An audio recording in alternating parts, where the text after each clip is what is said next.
Hello, welcome to my channel, or welcome back. I hope you're all doing well today. The message that's coming through is that you're someone who allows yourself to be seduced by the world, and this is what makes you so seductive. So this might turn into a little bit of a love reading, but we'll see. So first we're going to pull some cards from this deck that I've illustrated. All right, we have Candle. Okay, so I feel like you're someone who's very passionate. You're someone who might really enjoy being in the dark or being awake at night, and maybe burning candles could be something that's significant to you. Maybe you're casting some love spells. All right, Spiky Ball. Ooh, I feel like maybe there was something holding you back in the past that kind of felt like ball and chain. Like maybe there was something that you hadn't fully accepted about yourself, or maybe there was something you'd been told about yourself that you'd been holding on for too long too. Antenna. So I feel like you pick up on a lot of things. I feel like you're someone who is extraordinarily observant, and I feel like you're a really good listener. And this is what I mean when I say you're seduced by the world, or you allow yourself to be seduced by the world, is that I feel like you're someone who really delights in the sensual aspects of life. Like, I feel like when you taste food, you really allow yourself to enjoy all the flavors. When you look at a beautiful scene, you really observe all the colors and the way the light plays with the environment. So I feel like you're just someone who really takes your time and allows yourself to be present in the moment, and you really appreciate everything about the moment. And I feel like because you're so in touch with the sensual side of things and you really pick up on a lot of things, this just makes you very seductive. So I feel like I'm talking to someone who is quite irresistible and very much comfortable in their body, someone who just really flows with things. And like I mentioned with this candle card, like I feel like you're someone who really just has this kind of flame within you, like this burning passion. And I feel like it's something that other people can sense as well, where you're putting out this signal, as well as all these signals that you're picking up from the world, but you're putting out this signal of passion. And it's almost like maybe you amplify certain signals, where it's like when you have this really strong sensory or sensual feeling, it's almost like you allow your body to reflect that as well. And it's something that really allows for this full range of expression. And it's just something very delightful to watch or to enjoy and appreciate. And I feel like that's what people appreciate about you. Okay, so we have the Eight of Pentacles here. So I feel like you're someone who's been doing a lot of work. And this work, I feel like, is work that you've been doing on yourself. And I feel like the message is that the work that you've been doing is working on yourself, where I feel like maybe you've been doing some sort of practical inner work of maybe writing in a journal or doing some sort of reflection, or maybe you have some other practices. Like I mentioned, maybe you burn candles and sit in meditation and watch the flame. And I feel like there's this incremental daily practice that you've been keeping up with that really has been working on you and making you feel more comfortable in your body and more comfortable in the present moment. All right, the King of Cups. So I feel like you're the master of your emotions and of these really sensual feelings. And I feel like you're really good at expressing your feelings, where if someone is making you feel good, I feel like you express that extraordinarily well. And I feel like if someone's making you feel bad, I think you express that too. You're not the type of person to fake things. And I feel like this honesty just gives you this really strong sense of being real. Like I feel like when people see you, they're like, that's a real one, because you're just so grounded and honest to really what you're feeling. And it's the sense that because you're never faking, when you feel good, you feel really good, and people can sense that they're making you feel good, and that there's no sense of doubt about I don't know if this person's enjoying things, I don't know if they like being around me. It's like you really make it known when you like being around someone. And I feel like this is something that is incredibly seductive, because I think people notice that you can feel very good and they want to make you feel even better. And that's just something that just draws people in. Ooh, the Devil. Okay, so I feel like there is this sense of temptation. You might be a little bit of a temptress, where I feel like when people see you, it's almost like, yeah, with the candle as well, it's like your passion is so overwhelming that it could almost be a little bit scary to some people. Of like, I think you might have this femme fatale quality, where you really embody both the sex drive and the death drive so much in maybe the way you go about things in the world of how you express yourself. You might have a little bit of expression on the darker side. You might be a little bit goth, or you might just have the sense of like the proximity that you have towards this darker side of sexuality could be something kind of intriguing.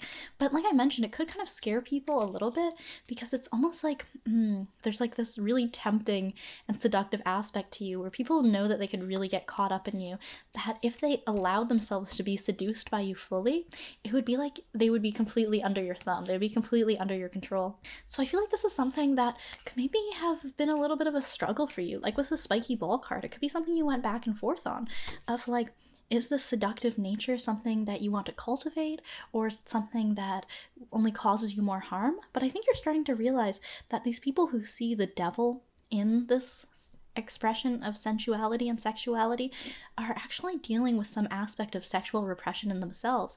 And this could really relate to something religious, of having been told from a young age maybe that like expressing yourself honestly, especially in matters of sex and attraction, is something to be scared of, or that is something evil. So I feel like this is something that you really embody, and that is why it could sometimes feel like people are projecting their shadows related to sexuality onto you. So it could have been that people had maybe tried to shame you in some ways for your seductive qualities, and this could really relate to the spiky ball that was chained to you and that you're now severing. And if you look in the devil card as well, there are these chains that are chaining the couple to this black box. And so that's where this could have caused some issues in relationships, where it almost felt like when people wanted to express their attraction towards you or get closer towards you, it almost felt like they had chained themselves to this mental image of sexuality of being something harmful, rather than something that can free up just a wider range of expression. But I feel like there's someone coming into your life now who really understands that this is a healthy way to be. And like I mentioned with this King of Cups energy, of this honest expression of your emotions, of your feelings, of your sexuality, of just what you're feeling in the moment, whether that be something physical or something psychological. And it's actually really healthy to express things honestly. And even some of the darker aspects of our sexuality, it's better to express them in a really healthy, open, and honest manner, rather than letting them brew inside of us and maybe causing us to act out in ways that could actually be detrimental to our relationships. But I think you're someone who understands that being able to express these things openly, even if it can seem a little scary to people who are feeling a bit repressed, is actually like really healthy, really freeing to you, and really allows you to embody the wholeness of your sexual and seductive nature, rather than trying to pretend that you're something you're not, trying to pretend that you're someone who doesn't have these desires or these feelings inside of you. So I feel like there is someone coming towards you who is someone who is your match, who understands that this free expression is much healthier. So let's figure out who this suitor is and how they might be approaching you. All right. Oh, the Lovers. Okay, and this is in contrast to the Devil card, or sort of like a partner card in some ways, where it's like these two sides of the male and female relationship, or this could just be like a masculine and feminine. It doesn't necessarily have to be relating to any strict gender roles. So this could be like a same-sex suitor, of course. But there is this contrast between the heaven and the hell of human relationships, or sexuality can take us either to heaven or to hell, or perhaps to both. If you've seen the movie Hellraiser, there's this quote about the Cenobites. It's like an angel to some, a demon to others. Or there's this feeling of like pain and pleasure, but both of them existing simultaneously. Or like this pain that can be caused through this sensual and seductive nature that's close to the death drive could be really could be kind of scary to some people. It could be something they avoid, but it could also be something deeply erotic that, like I mentioned, when you embody it in a really healthy and open and honest way, it's almost like you can explore that full range of expression without actually going to hell mentally, but like just role-playing in it, or adopting some of these fantasies that you can act out in healthy ways if it exists within you, rather than letting it drag you down to hell and have these feelings of repression or dishonesty in your relationships. And with the Lover's card, it does speak to the story of being in the Garden of Eden. So I feel like maybe in the past, some of your relationships made you feel like you were in the presence of the devil, or that you had been possessed in some way. Perhaps your partner made you feel guilty about some of the things that you expressed honestly to them, or maybe it felt like you couldn't express these things honestly, and so then it made you feel guilty or ashamed of certain impulses you had. But I feel like this next relationship that's coming towards you is going to be something where you can express all those things openly, and instead of feeling guilty or feeling like there's something devilish inside of you that you need to fix, you're actually going to realize that it's something really healthy that can take you to new heights, to new heavens, seventh heaven. And I feel like you're going to be on cloud nine with this person who's coming towards you. All right, we have the Page of Cups. So there's this feeling of being delivered a message, or that there's a message incoming. And with also the King of Cups, like I'm getting the sense that there's something really emotional or intuitive. Like I feel like a confession might be coming towards you, or maybe someone is presenting the depth of the emotion that they feel towards you in some sort of message. And this could be like an actual message, like maybe they reach out to you over text, or they maybe verbally have this conversation with you. Or it could be like a message that you pick up in a more subtle way. And especially with the cup suit here, with all the sense of water, there's this really strong feeling of intuition involved, where I feel like maybe you almost get the message on an intuitive level about who this person is. And maybe it's something, like I mentioned, is you really have this antenna, like you really pick up on things. So I feel like you'll be able to pick up on who this suitor is just by the way that they look at you, by the way that they talk to you, their reactions when you speak to them, or their reactions when you move a certain way. And yeah, I feel like body language is really significant in this evolving relationship. But I also feel like this person is like almost a little bit innocent in contrast to you, where I feel like you have this King of Cups energy where you're very used to expressing your emotions and feelings quite honestly and openly, whereas I feel like this person is maybe a little bit more at the beginning, like they're not quite able to put some things into words, or it's almost like they're physically unable to say certain things. Because like I mentioned, when people are dealing with this repression, it's like something buried so deep within them that they can't actually acknowledge it, right? If you could verbally say, like, I'm repressing these traits, they wouldn't be repressed anymore. So you might be dealing with someone who maybe hasn't really reached the full depth, but I feel like you're someone who is going to bring a message to them as well that is going to allow them to really be honest with you and be honest with themselves about what they're feeling exactly. All right, then we have, the Nine of Wands. This is this feeling of being very guarded or being suspicious, having been wounded in love before. So I feel like this could relate to you, or it could relate to the suitor as well. There's someone who has maybe been a little bit wounded in love. I mean, we all have to some degree, but I feel like the difference is that you have opened yourself up through this hard work that you've been doing, this inner work of acknowledging your emotions, acknowledging your feelings, where these things that might have hurt another person and maybe evolved into their spiky ball of maybe being afraid of pursuing these intimate relationships might have actually been something for you that was really transformative and allowed you to reach a greater depth of your emotions. But I feel like the person coming towards you is someone who has not yet had that experience. And in fact, they still might have some walls up in some ways. But I feel like through this emotional connection that you have with this person, this very sensual connection, it's almost breaking down these barriers where maybe in relation to like this devil energy of like this ego separation of seeing each other as very separate entities, or this adversarial quality in a relationship where maybe this person could originally be looking at you as like someone very much outside of themselves, that it's like scary to approach you, like I mentioned. But I feel like through this deeper connection, it's like you're breaking down those barriers between people. And it's almost as if when you exist together in this really sensual nature, it's almost as if you've ceased being two separate entities, and instead you're flowing together as one, as this divine union of masculine and feminine, because you are each other's counterpart in a way. And this really breaks down these walls where this person had previously thought of other people as maybe things to be conquered, or just adversaries, someone that would hurt them. But I feel like you're really able to show them that there is no separation between self and other, that when you flow together harmoniously and express all your feelings with complete truth, your relationship becomes something entirely truthful as well. This honesty where nothing is really hidden or obscured, other than this seductive quality where there is this element of mystery in these things that we can't know about the mysteries of love and the mystery of death, that these things are always going to be a little bit obscured from us. But on the level of what we can actually express, there's no need to hide anything between people. It's so much healthier when you can express things freely. And I think that this is going to be the message or the lesson that you're going to be delivering to the suitor. But at the same time, it's not necessarily something where you're going to be doing any hard work to do this. It's as if your nature automatically delivers this message to this person, where just being around you gets them into this energy where they achieve this understanding that you have already achieved through your efforts in the past. All right, let's find out a little bit more about this suitor and who they might be. Ooh, okay, the Nine of Swords. This is someone who has had some sleepless nights, or maybe they've been dreaming about you. I feel like they've probably had one or more very intense dreams about you where they wake up and they're like panicked or like just, yeah, their head in their hands of just being completely distressed in some ways. I think because of the depth of their attraction to you, like I mentioned with this Devil card, is like almost something scary to them. This level of passion that I think they've never experienced for anyone else before.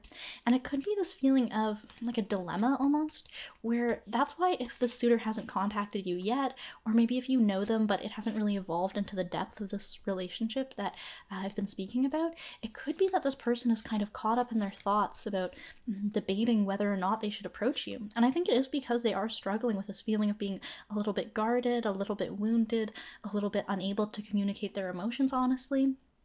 So this person could almost feel a little bit paralyzed at the beginning.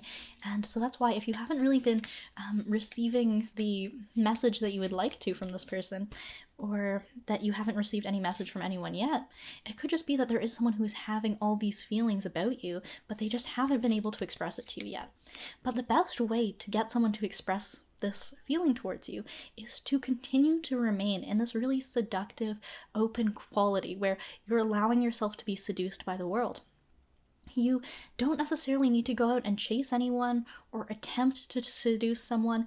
It's actually in your nature to just exist in this free-flowing way where you're just appreciating the life that you have, the moment that you have, the qualities in the world around you. Like when you just look around your environment, there's so much sensual quality that you can pick up on just the way the light falls on the walls, or the depth of shadows that exist within a curtain or a blanket.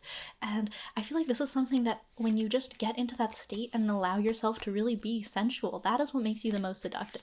So I feel like if you are waiting on someone to deliver this message to you and come forward and confess their feelings, the best way to do that is to just exist in your sensual, attractive nature that just draws people in. All right, Judgment. Okay, so there's this feeling of being reborn in a sense, or being revitalized, where, like I mentioned with a spiky ball card, maybe you had been holding on to something that was not the best for you, like maybe these detrimental, kind of guilty qualities of like feeling like you need to change something about yourself, or feeling like there was something, societally that was being punished within you. But I feel like the judgment that is coming through is this judgment from the heavens that demonstrates that we are all naked. And it's this rebirthed feeling of being naked in the world, of just that the honest truth, the thing that is best to express in the world is the truth.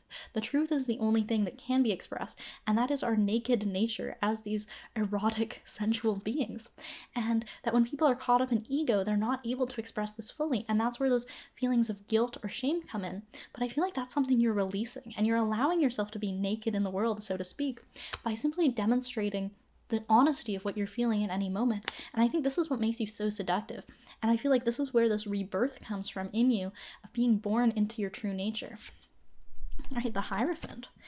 Okay, so I feel like there is someone you're dealing with who maybe has some of these religious conceptions, like I mentioned with the Devil, of like this feeling of being a little bit punishing, or punishing sexuality in some ways, where it's almost like definitely strong feelings of repression in some ways. And this doesn't even necessarily mean that this person had to be raised religious, but it is just something that exists within our culture, of this Christian morality, or maybe if you exist somewhere where there's a different prominent religion. In any religion there is this this quality that can punish sexuality. Just because of living in a somewhat patriarchal society, there is this feeling of like women or people who are seductive are evil. And you see this in like Buddhism as well. There's like a long history of like leaders sometimes giving out misogynist messages. And it's not necessarily that there's anything flawed within any given religion, but it's simply because when we live in this patriarchal system where the father is king, it tends to punish this daughter figure of like the seductive youth is kind of what I'm getting. So it's like not like a youth as like a child, but I just mean like, or it could have actually been something that appeared in childhood, where maybe when you were going through puberty in the sense and like coming into sexual maturity, that's when these messages started to arrive about punishing the seductive nature or like punishing sexuality, or maybe you almost felt this guilt and shame for the fact that you came into sexual maturity, and this was something that you maybe carried with you into adulthood. And that's what's relating to the spiky ball card here, is like there was some feeling that you carried from childhood into adulthood, of feeling ashamed that you were maybe no longer a child, of like this innocence that children seem to hold. But as you can see on this card, there are adults as well, and it's like returning to this childlike nature in your adult form is something that is quite beneficial to you. And when I say childlike, it's not necessarily the sense of like actually being like a child in the sense that they have like this immaturity, but it's more like this childlike innocence, where it's the ability to express yourself from an innocent perspective, where you understand that there is no guilt or shame associated with this. And I dropped a card here, and if you drop a card, it means it's important. All right, I have the 10 of Swords here. And this is like the progression of the 9 of Swords. It's kind of a scary story, right, of being stabbed by all these swords. So like I mentioned, there's this feeling of someone who is maybe has this feeling of being held back from approaching you in a sense. And it is this feeling of being stabbed many times, where I feel like this person is almost being punished in some ways. Maybe inside themselves is like they're kind of torn up, or there's some sort of feeling of being wounded, like almost like a heartbreak is what I'm getting, where the fact that someone is unable to approach you in their most honest and true form is something that is really hurting them and tearing them up inside. And I feel like it's going to require this crossing the barrier into being born again under the judgment of truth is what allows them to be freed from all this pain and suffering. So I feel like you're someone who leads people into a light of this innocence and this rebirth, of understanding that inhabiting our true nature is actually what brings us the freedom from suffering. All right, we have mask. So I feel like previously you were wearing a mask, or this person who's approaching you might have been wearing a mask when you first met, or when you first meet, where it is this mask of hiding your true self, hiding your true desires. And this is something that must be released in order to really have this true divine union, where you come together as honest equals and equal partners who see each other for who they are and accept each other for who they are. Really this sense of loving this person, not loving the mask, but loving what lies beneath, the real truth of someone's being. And when you are loving the mask, like I mentioned, it's like the sense of ego identification, right? You're loving the persona, you're loving something that actually cannot be loved or feel love, right? A mask is completely hollow. There's nothing behind it. And I think that's what makes you so seductive, is that there is something behind your mask, or that you don't have a mask. There's nothing in front of you masking your true nature. It's just this sense of real honesty and openness. All right, and I feel like oh, we have the 6 of Cups here. And this is this innocent sort of love, where this little boy is presenting a girl a bouquet of flowers. So there's the sense of just this innocent presenting someone a cup as well, of this emotional quality, just coming towards someone with your true emotions, your true feelings. And I think that this is going to happen at some point in this relationship that's coming in for you.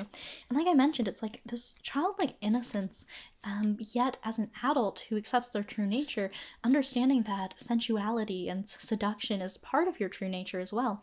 And it doesn't have to be that these two qualities are opposed. Maybe you felt like in order to have this pure sort of loving relationship, you needed to dull this more seductive side of you. But I think you're starting to understand that actually those two energies can exist simultaneously, because they are the truth of who you are.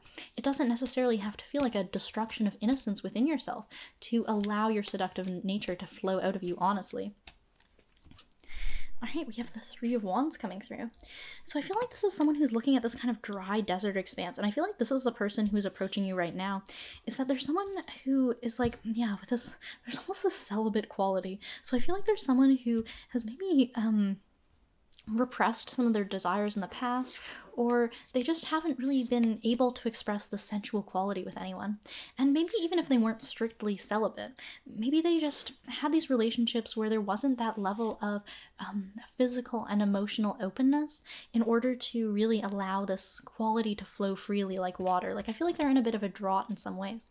So like I mentioned, even if this person might be having some contact with the opposite sex, it doesn't have that depth of the flowing seduction quality within it because it lacks this emotional openness. And so I get the sense that you're dealing with someone who maybe could be a little bit opinionated on this too, where they're trying to cling on, like with a spiky ball, they're trying to cling on to this pattern that they've held on to for a very long time because they're clinging on to their mask of the ego. And if they had let go of this spiky ball, then that would mean the sacrificing of the ego, of letting go of their pride. And that was the pride and the convictions that they had previously upheld. But there is this understanding that the convictions that they had upheld were something that were only causing them more pain and more suffering. So I feel like there's someone who is just like clinging on to those last bits of ego identification and societal pressures of judgment, fear of judgment, of shame. So I feel like there's someone who is just not quite there, not quite ready. But when they are ready, you're going to come into this feeling of this really pure, loving relationship that is just built on emotional honesty, on openness and truth. All right, so let's draw some cards on how exactly you can prepare yourself for this relationship to develop and maybe help this suitor when you meet them, or if you already know them, how you can help them come into truth. Oh, the Fool.